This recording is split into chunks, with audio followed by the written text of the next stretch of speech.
నమస్తే, తెలుగు రాజ్యానికి స్వాగతం. నేను మీ సంధ్య.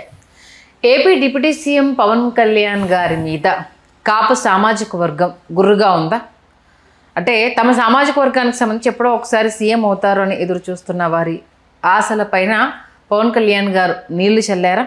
దీంతోపాటు నాకు అసలు సామాజిక వర్గమే అవసరం లేదు అని చెప్పడం వెనుక ప్రస్తుతం కాపు నేతలు ఆవేదన, అసహనాన్ని వ్యక్తం చేస్తున్నారా అంటే ప్రస్తుత పరిస్థితులు చూస్తే అవుననే అనిపిస్తుంది. ఈ నేపథ్యంలో మరి మీరు మా సామాజిక వర్గానికి సంబంధించి ఏమీ చేయనప్పుడు నాకు అవసరం లేదు అనేసని అంతే ధీమాగా చెప్పగలుగుతారు అన్న డిమాండ్ పెరిగింది. పూర్తి డీటెయిల్స్లోకి వెళ్ళే ప్రయత్నం చేద్దాం. చరిత్రకారులు, సినీ రాజకీయ విశ్లేషకులు చిలకడ శ్రీకాంత్ గారు మనతో ఉన్నారు. ఆయన మాటలు. శ్రీకాంత్ గారు నమస్తే. నమస్కారం సార్. ఆల్మోస్ట్ నాదెండ్ల మనోహర్ గారిని పక్కన కూర్చోబెట్టుకుంటున్నారు.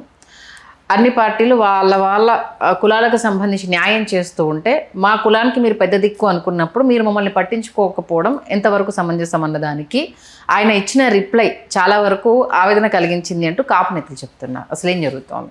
చాలా మంచి ప్రశ్న, విశ్లేషణాత్మకమైన ప్రశ్న సంధ్య గారు. ఇప్పుడు మీకు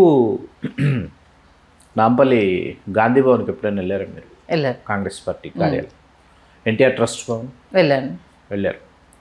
భాజపా కార్యాలయం వెళ్ళాను. సరే, ఇక్కడ ఈ పార్టీల కార్యాలయాలు ఏంటంటే బీసీ సెల్లు, అవును, SC cell, ST cell, minority cell అని సెల్స్ ఉంటాయి. సపరేట్గా రాజకీయ పార్టీల కార్యాలయాల్లో ఉంటాయి. ఆ సామాజిక వర్గాలకు చెందినటువంటి నాయకులు, ద్వితీయ శ్రేణి నాయకులు, కార్యకర్తలు, వాళ్ళు ఏంటంటే వాళ్ళ సమస్యలు, నియోజకవర్గంలో ఈ సామాజిక వర్గం బలం ఎంత ఉంది, ఆ సామాజిక వర్గం బలం ఎంత ఉంది, కాంగ్రెస్ కార్యాలయాల్లో ఏం జరుగుతూ ఉంటుంది, ఎస్సీసీల్లో మాలలు మన వైపు వస్తే మాదిగలు తెలుగుదేశం వైపు వెళుతున్నారు లాంటి రసవత్తరమైన చర్చలు, వెనుకబడిన తరగతుల్లో కాంగ్రెస్ పార్టీతో సంప్రదాయంగా కొనసాగేటటువంటి సామాజిక వర్గాలు, తెలుగుదేశంతో సంప్రదాయంగా కొనసాగేటటువంటి సామాజిక వర్గాలు, ఇట్లాంటి చర్చలు జరుగుతూ ఉంటాయి. ఈ చర్చల్లో నుంచి ఎక్కడ ఓసీ చేయాలి, ఎక్కడ బీసీ చేయాలి, ఎస్సీ ఎస్టీ రిజర్వ్డ్ కాన్స్టిట్యున్సీస్, మిగతా ఈ జనరల్ కాన్స్టిట్యున్సీస్లో కూడా ఎస్సీ ఎస్టీల ఓట్స్ ట్రాన్స్ఫర్ అవ్వాలంటే ఏ విధమైనటువంటి చర్యలు చేపట్టాలి, ఏ కార్యక్రమం ఎప్పుడు నిర్వహించాలి, ఇట్లా మీకు కొన్ని సమీకరణలు జరుగుతూ ఉంటాయి. ఇది కులం అనేది వాస్తవం అండి. ఎవరు కావాలనుకొని ఏమంటారు దాన్ని ప్లాన్ చేసుకొని కులాలలో ఎవరూ పట్టరు. అది సంభవిస్తుంది అట్లా, అంతే. ఆ తర్వాత మనం ఇతర సామాజిక వర్గాలతో కలిసి ఎట్లా ప్రయాణం చేసాం, లేకపోతే మన సామాజిక వర్గానికి సంబంధించి మనం సేవ చేస్తే ఎంతో కొంత ఎంత చేసాం, అంటే చెడు చేయకపోయినా ఎంత మంచి చేసాం అనేది ఒక ఇదనమాట. ఇక్కడ పవన్ కళ్యాణ్ గారి వ్యాఖ్యలు ఎట్లా ఉన్నాయంటే మరీ ముఖ్యంగా అత్యంత ఆశ్చర్యపోతున్నది ఇవాళ సామాజిక రాజకీయ విశ్లేషకులు ఏంటంటే ఆయన గోదావరి నడిబొడ్డున ఆయన ఇస్తున్నటువంటి ప్రసంగ ప్రవాహాలన్నీ విన్న తర్వాత ఏంటంటే చాలామంది నిన్న నుంచి గతంలో మాట్లాడినటువంటి ప్రసంగాలు, ప్రస్తుతం మాట్లాడినటువంటి ప్రసంగాలు, వీటినన్నింటినీ తీసుకొచ్చి వాటిని రీల్స్ చేసి పెడుతున్నటువంటివన్నీ మనం చూస్తున్నాం అనమాట. ఇప్పుడు ఎమోషనల్ బ్లాక్మెయిల్ అనేది చాలా పెద్ద పదం. ఈ ఎమోషనల్ బ్లాక్మెయిల్ ఏంటంటే ఈ సామాజిక వర్గాన్ని మీరు ఇప్పటివరకు ముఖ్యమంత్రి కాలేదు, నాకు ఓటు వేస్తే నేను లోపలికి వెళ్తే ముఖ్యమంత్రి అవుతా అని వారే చెప్పారన్న విషయాన్ని వాళ్ళు తీసుకొచ్చి వాళ్ళు మన ముందు విజువల్స్తో సహా వాటిని అప్పుడు మాట్లాడిన మాటలు ఏంటి, ఇప్పుడు మాట్లాడుతున్నది ఏంటి అని వినిపిస్తున్నారు. సరే, నాదెండ్ల మనోహర్ గారు పార్టీలో నెంబర్ 2 అన్నది నిర్వివాదాంశం. ఇప్పుడు ఇక్కడ నాదెండ్ల మనోహర్ గారి సామాజిక వర్గం ఏంటి, పవన్ కళ్యాణ్ గారి సామాజిక వర్గం ఏంటి, ఇదన్నీ మనం కాసేపు తీసుకుంటే ఏంటంటే పవన్ కళ్యాణ్ గారి వ్యాఖ్యలను నేను చూశాను. వారు ఏమన్నారంటే నేను నాదెండ్ల మనోహర్తోనే ఉంటా, నాదెండ్ల మనోహరే కొనసాగుతాడు, ప్రతి ఒక్కరూ వీళ్ళు వచ్చి నాదెండ్ల మనోహర్ నా చెవులు వాయగొట్టేలాగా మాట్లాడారంటే వాళ్ళ ఆవేదన ఏంటంటే ఇతర సామాజిక వర్గాల యొక్క బాధలు కావచ్చు, లేకపోతే ఆవేదనలు కావచ్చు, ఇతర సామాజిక వర్గాలు, నాట్ ఓన్లీ పవన్ కళ్యాణ్ గారి సామాజిక వర్గం అండి, ఇతర సామాజిక వర్గాల్లో కూడా జనసైనికులు ఉన్నారు. జనసేనతో కలిసి ప్రయాణం చేస్తున్న వాళ్ళు ఏంటంటే చాలామంది ఆ పార్టీకి చెందిన అధికార ప్రతినిధులు, వాళ్ళు మరొకరు ఇంకొకరు పవన్ కళ్యాణ్ గారితో పాటు ఉన్నటువంటి 5-6 ఎవరైతే ఆంతరంగికులు ఉన్నారో వాళ్ళు కూడా ఎవరు పవన్ కళ్యాణ్ గారి సామాజిక వర్గం కాదు. ఒక్కొక్కరిది ఒక్కొక్క సామాజిక వర్గం, పేర్లు అనవసరం. ఇక్కడ ఏంటంటే ఈ సామాజిక వర్గాల వాళ్ళందరికీ ఏంటంటే ఆయా సామాజిక వర్గాలు ఎట్లా ఆకర్షించాలి, ఎట్లా జనసేన ఓటర్లుగా వాళ్ళని మరల్చాలి, దానికోసం జనసేనలో ఉన్నటువంటి యాక్సెస్ ఏంటి, president who is the president, Pawan Kalyan garu is the ప్రెసిడెంట్తో ఉన్నటువంటి యాక్సెస్ ఏంటి, లేకపోతే ఆ తర్వాత 2, 3, 4, 5, 6 ఈ నెంబర్లో ఉన్నటువంటి వాళ్ళతో ఉన్నటువంటి యాక్సెస్ ఏంటి, ఈ యాక్సెసిబిలిటీ ఏదైతే ఉందో ఆ యాక్సెసిబిలిటీ లేదు అని వాళ్ళు చెప్తున్నారు. రీచ్ కాలేకపోతున్నాము, రీచ్ కావడానికి మేము చాలా ప్రయాసపడుతున్నామని. తర్వాత ఎవరో సోషల్ మీడియాలో నిన్న నుంచి ట్రోల్ అవుతున్నటువంటి లేకపోతే వాళ్ళు షేర్ చేస్తున్నటువంటి మెసేజెస్లో నేను చూసినటువంటి ఒక మెసేజ్ ఏంటంటే, శాసన మండలికి పిడుగు హరిప్రసాద్ గారిని నామినేట్ చేశారు కదా. పిడుగు హరిప్రసాద్ గారు పవన్ కళ్యాణ్ గారి సామాజిక వర్గం గురించి చెప్తారు.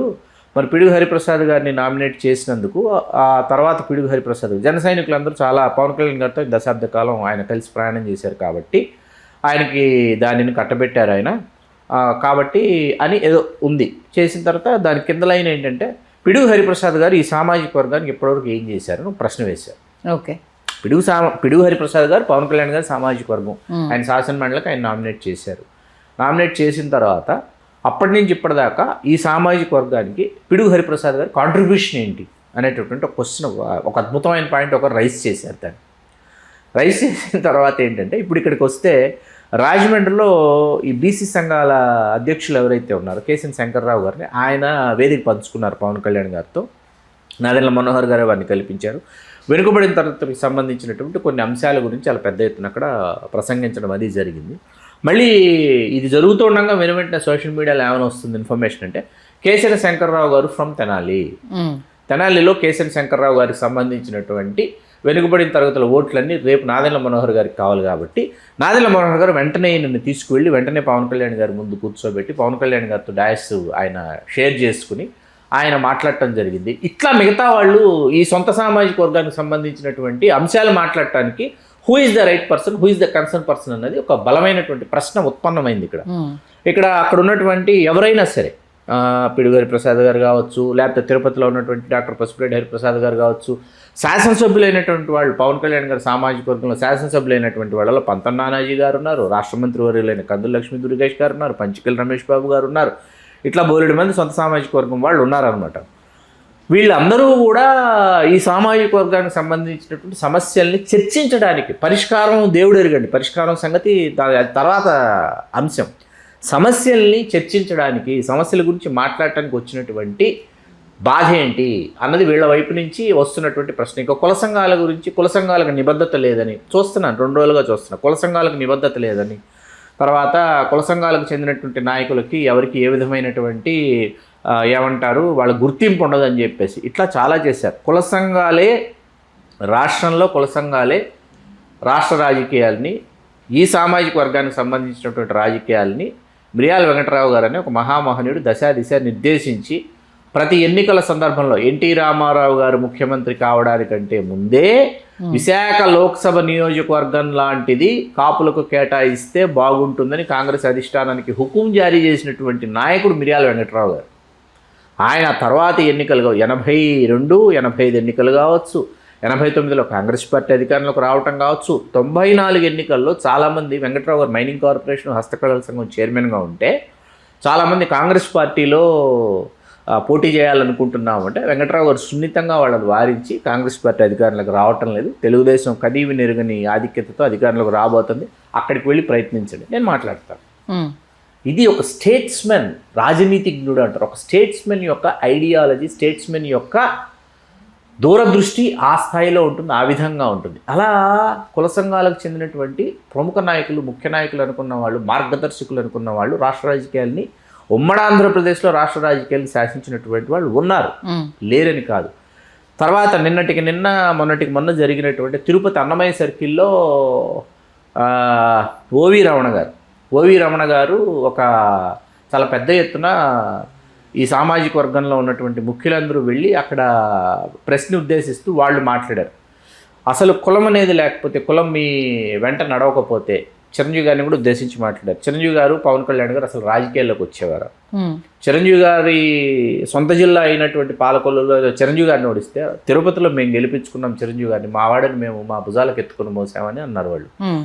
తర్వాత పవన్ కళ్యాణ్ గారిని ఇవాళ ఆయన పోరాడుతున్నాడు, ఆయన వెంట నిలవాలి, మనం పవన్ కళ్యాణ్ గారి వెంట మనం ప్రయాణం చెయ్యాలి, పవన్ కళ్యాణ్ గారిని కాపాడుకోవాలి, పవన్ కళ్యాణ్ గారు లేకపోతే ఈ స్థాయిలో చరిష్మాటిక్ పర్సనాలిటీ మరొకరు రారు అని చెప్పేసి మేము మీ వెంట నడిచాము పవన్ కళ్యాణ్ గారు. మాకున్నటువంటి పరిధులు మేము ఒక రాజకీయ పార్టీతో కలిసి ప్రయాణం చేస్తాం. గతంలో కాంగ్రెస్తో ఉండొచ్చు, ఆ తర్వాత వైకాపాతో ఉండొచ్చు, లేకపోతే డే 1 నుంచి తెలుగుదేశంతోనే ప్రయాణం చేసి ఉన్నటువంటి కుటుంబాలు ఈ సామాజిక వర్గంలో తిరుపతిలో ఉన్నటువంటి వాళ్ళం.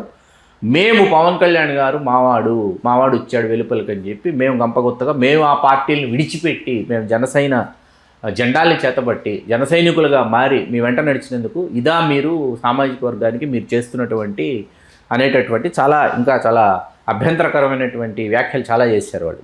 దాని లోతుల్లోకి మనం వెళ్ళొద్దు. ఇక్కడ మీరు ఒకే ఒక్కటి సినిమా చూసారా? ఒకే ఒక్కటి సినిమా. ఎవరు హీరో?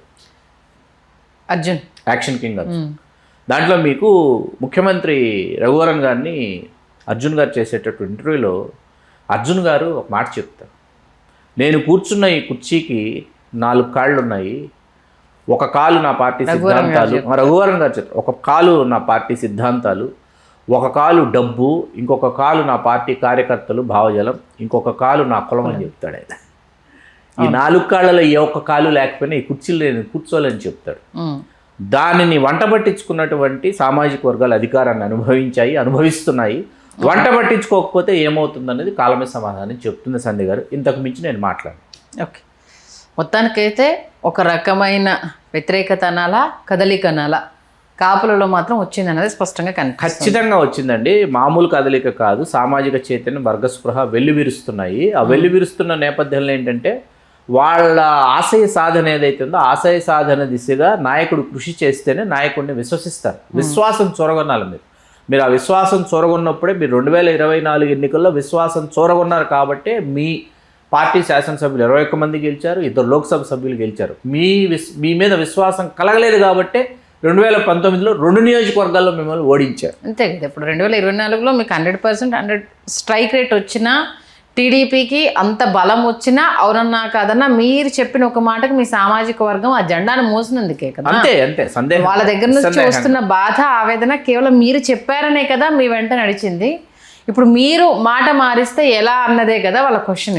ఇప్పుడు మనం ఇంత మాట్లాడుకొని ఎవరో ఇలాగే పెడుతున్నారు, వాట్సాప్ గ్రూప్స్లో వస్తున్నాయి. చంద్రబాబు నాయుడు గారు ఎప్పుడైనా సామాజిక వర్గం గురించి మాట్లాడారు, జగన్మోహన్ రెడ్డి గారు ఎప్పుడైనా నేను రెడ్డి అని చెప్పాడా అని ఏదో చేస్తున్నారు, ఏదో పెట్టారు. చూసాను, చదివిన తర్వాత ఏంటంటే ఐఎమ్ ఫ్రమ్ మదనపల్లి, మా ప్రక్కన ఉన్నటువంటి నియోజకవర్గాల్లో వెంటనే మాకు పూతలపట్టు, పొంగనూరు తర్వాత పల్లెమనేరు తర్వాత పూతలపట్టు నియోజకవర్గం, ఎస్సీ రిజర్వ్ నియోజకవర్గం వెళ్తే 5 మండలాలు ఉంటాయి. ఈ 5 మండలాల్లో this is SC reserve constituency కదండి, ఎమ్మెల్యే షెడ్యూల్ క్యాస్ట్.